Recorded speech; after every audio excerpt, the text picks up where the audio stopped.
Hello boss, আমার প্রণাম নিও ও ভালোবাসা নিও। তোমাদের জন্যই আমি আজকে এগিয়ে যেতে পারছি, নাহলে হয়তো এগিয়ে যেতে পারতাম না।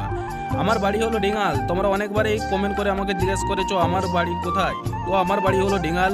বস, আমার গ্রামটা অনেকটাই পেছিয়ে রয়েছে, কারণ আমার গ্রাম বলে অনেকটাই পেছিয়ে রয়েছে। বস, যদি কোনো ডিঙালের ছেলেরা ভিডিওটি দেখে থাকো, চ্যানেলটাকে সাবস্ক্রাইব করে রাখো যদি ভালো লেগে থাকে। তো আমি একটাই কথা বলবো বস, আমরা গ্রাম থেকে ভিডিওটা বানাচ্ছি বলে আমাদেরকে কোনো সহযোগিতা করছে না বাড়া। তোমরা যদি একটু হেল্প করো মারা, তবেই আমরা এগিয়ে যেতে পারবো। আমরা দেখিয়ে দিতে চাই ডিঙালের ছেলেরা কোনো কিছুতেই কমজোরি নয়। বস, তোমরা যদি আমাকে একটু সাপোর্ট করো, আমরাও দেখিয়ে দিতে পারি আমাদের ডিঙালটা কত এগিয়ে থাকবে। ও বস, আমি আর কথা বলছি না, কথা বললে আবার তোমাদের অসহ্য হবে বেশি। আমি না কথা বলে চলো আমার গ্রামটা দেখাইবো না।